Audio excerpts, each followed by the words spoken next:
So Jews came from Europe to the United States for multiple reasons. Some to escape persecution, some for economic opportunity, some for a little bit of both. And I think, most of the time there was a balance between those two motives. With my family, it's probably tilted a bit to economic opportunity. Jews from Russia were very much oppressed and fearful of pogroms. The Austro-Hungarian Empire, where my family is from, was a little bit more tolerant of Jews and respectful of Jews. My grandparents and great-grandparents came from a province called Bukovina, which is now in the Romanian-Ukrainian border. As part of the Austro-Hungarian Empire, they felt somewhat protected by the empire. My grandfather always had nice things to say about Franz Joseph and his successors. There was some anti-Semitism from local people in the Ukrainian and Romanian people, but the empire was somewhat protective of them. They owned a mill in the old country that would grind up grain for refinement. But I know that they heard reports back about America being the promised land, in which there was possibility for greater economic success and protection. So that's why they, along with millions of other Jews, came to the United States. My great-grandfather and his eldest child, my Aunt Becky, came first around 1908, 1910. A few years later, my grandfather came in 1912 when he was 15.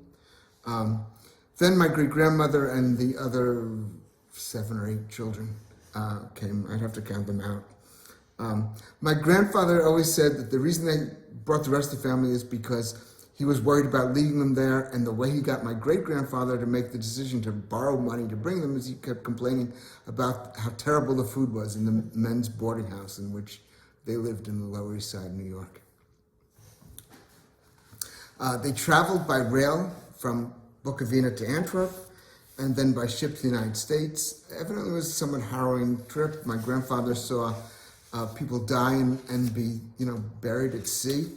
Later on, when he was very reluctant to fly, I found out the reason he was afraid to fly is because he was afraid that if he died on a flight, that they would open up the hatch and throw him overboard, like he saw on the ship. They got to Ellis Island, and there one of the inspectors saw something in my grandfather's eye and put a little chalk mark on him and sent him to go to another line, which my grandfather realized was the line to go back to Europe. When no one was looking, he rubbed off the chalk mark and got back into the line with others. And that's how he got here. Should be and what Sure. they should pursue. Sure. My great-grandfather and my grandfather and his brothers and sisters and my grandmother's family as well worked in sweatshops in the garment industry in the Lower East Side. My great-grandfather was a presser, pressing clothes before they were finished, and my grandfather worked in a belt factory on Green Street. The work was very hard. The hours were very, very long. And my grandfather was particularly concerned about my great-grandfather's health because by that time he must have been in his 50s, maybe late 50s. And, he was working under, enormous heat, particularly in the summers, and pressure to press a lot. And my grandfather was really worried about them. And that's why, he wanted them to come to the Catskills. People were aware of the Catskills by 1912. There were already some Jews who had been moving to the Catskills originally to buy farms. Although Jews had not been farmers, they were merchants, or in my family's case, mill owners. My grandfather used to joke how when they bought the hotel as a farm, he was scared of the cows. He was scared of milking cows. He was afraid he was going to be kicked in the head, and wasn't too fond of the horses either. So many of those early farms became boarding houses. And I know my grandfather traveled up in the summer before they bought our hotel. I don't know how many years before.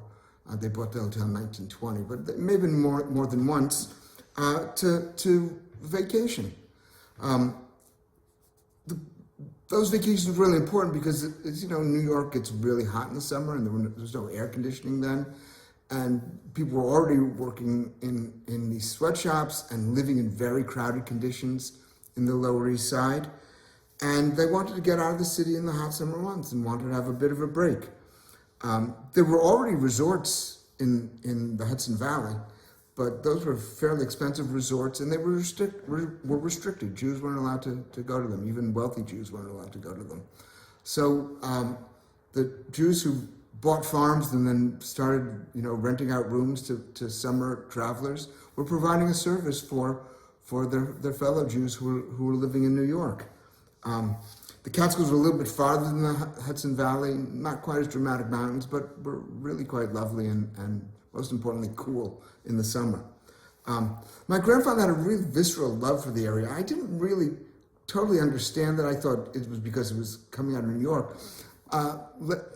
After the Ukraine war started, I looked for the village where my grandfather came from in Europe, a village called Mihova, and I used Google Maps to look around, and I said, oh my God, this looks just like the Catskills. It was the Carpathian Mountains. It's very, very similar to the Catskills, and I think that was part of the attraction for my grandfather. It felt like it was the area very similar to where he grew up in, and he always had just enormous joy in the grounds of our hotel and in the whole area. They gathered up $500, which is a lot of money back then, from friends and family. They borrowed it. They went up and my grandfather put a deposit on a hotel, a farm in what was Fallsburg. And then on the way back to Liberty, the town I grew up in where there was the train station was, he saw another property for sale, he fell in love with when he saw it because it was higher up. It was a corner of two major roads, and he immediately turned back and went back to Jeffersonville and asked for his deposit back and came and put a deposit on the place that became Stier's Hotel. He and my great-grandfather and most of the siblings, I think, were original partners in the hotel. It was one big building, and as I said, it was a farm originally, and it was fairly primitive. There were roads, but when they wanted to go into the village in Liberty, they went by horse in a carriage. In the winter, my father remembers going to school in Liberty in a snowy day on a sleigh pulled by a horse. My grandfather always called the refrigerator the icebox because when he was growing up, in fact, it was an icebox. There was ice taken from the lakes. There was stored in sawdust all summer long, and that's how the big refrigerators were cooled. Pretty soon after they bought the hotel, it stopped becoming a working farm. There was always an apple orchard, and we had wonderful apples in the fall, but it wasn't farming going on. It became a resort hotel. Originally a very small hotel with one big building, but like many of the other hotels, they started adding cottages. They added a playhouse or a casino where they would have entertainment, a big kitchen, and then behind the main building and intermediate rooms between them. Much of it was built by my Uncle Sam, who was a carpenter, although whether he was really good at right angles is a matter of some dispute. We could never quite figure out, did something settle or did he just not quite get things straight? Eventually, my grandfather bought out his brothers and sisters, sometimes more than once because they would leave and come back, and you can imagine some family controversy about that. But by the late 30s, the hotel was owned by my great-grandfather and my grandfather, and my great-grandfather left it, of course, to my grandfather. This was one of hundreds of hotels, and they came in many levels. There was two huge hotels, Grossingers and the Concord. There were about 10 or so fairly large hotels that had 500 to 1,000 rooms. Grossingers and the Concord eventually had, over 1,000 rooms each. And I'm talking about by the time in the 60s, after the building boom took place. There were probably another 25 hotels with 300 rooms or so. And there were probably a couple of hundred hotels with 100 rooms or less. Our hotel had about 98 rooms. We were one of the smaller ones. And there were so many. Within a half mile of our family's hotel in circumference, there were 10 other hotels about the same size. And then there were also bungalow colonies where people would come up and rent a room or a little cottage with one or two rooms. There was something for every income. And the common thing was that women and children would come up for the whole summer, and men would come up for 2 weeks when they got a vacation, and then on weekends. And that was a schlep because it was a 2-lane road. There was a train, so they'd have to cross the Hudson, take the train up, the O&W train up to the Catskills. But those who came by road had a 4 or 5 hour drive on a 2-lane road. Our hotel. And then there was food, just tons and tons of food. You know, your people who were, mostly at our hotel was not for the professionals or people wealthy. Our hotel was for working people who, like my grandparents, worked in sweatshops or maybe opened up a small business, a candy store or something like that. And they came up and took advantage of all this, but they did a lot of eating. Our hotel had officially 3 meals a day, but then in between the meals, or before breakfast, in the afternoon, and after the show at night, we had what we called the tea room, where there was coffees and cakes and other goodies for people. They did a lot of eating. The food was included in the price, and everyone just ate and ate, and walked it off between meals, or went to the pool to swim it off. So and then there was entertainment, and it was a really wonderful time for people. Clearly, if you look back, and there are growing number of Facebook groups where people reminiscing about those times, people remember it all being a great deal of fun, and it was fun for me as a young child, and then a teenager being there and being part of this fairly exciting place. And also, I got to work early, which at the time seemed like a good idea. It's a really interesting story. You had mentioned when you started that they went to the Catskills in part because they couldn't go other places, Right. and of course, a lot of people couldn't go other places, Right. including people of color, Right. along with Jews and other immigrants. They weren't welcome. Well, there were but- hotels. Got There was Thank you. a hotel, a couple of hotels that catered to Italian people. One still survives, called the Villa Roma. In fact, I stayed there last summer. There was a hotel owned by a black tap dancer who had a wooden leg. His name was Pegleg Bates. He had performed at our hotel, and he decided to create a hotel that catered mainly to black people. Our hotel was mostly Jewish, but not entirely. In June, we would often get groups of people coming from Japan to golf. Even though we didn't have a golf course, there were a lot of public courses. We would have a group of 30 Japanese people who spoke very little English, who came and golfed all day long for 2 weeks. We had groups of people in June or in July from the city that were social groups that were often integrated. Some Jewish, some non-Jewish, many black people in those groups. So our hotel and most of the hotels were open to everyone.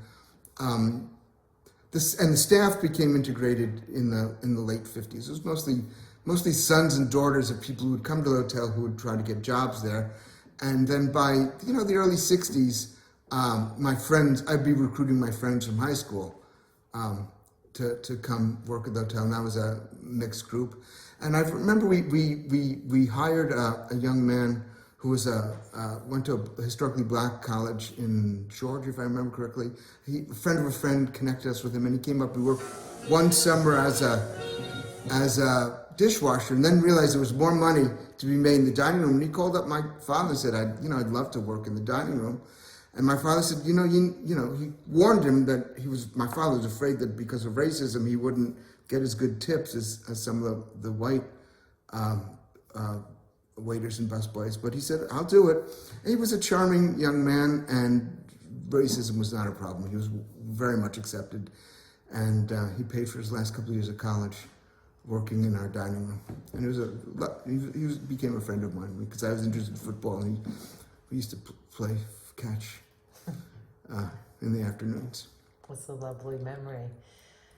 And also the entertainment was a tryout ground for many different types of people, and well integrated as well. Yeah, I mentioned Pegleg Bates, who had worked at a hotel. There was a group called Hines and Dad. People might know Maurice Hines and Gregory Hines. They worked at our hotel. A number of black entertainers used to work at our hotel, and Italian entertainers. Many of the singers were Italian. The comedians tended to be Jewish, but there was some crossover there.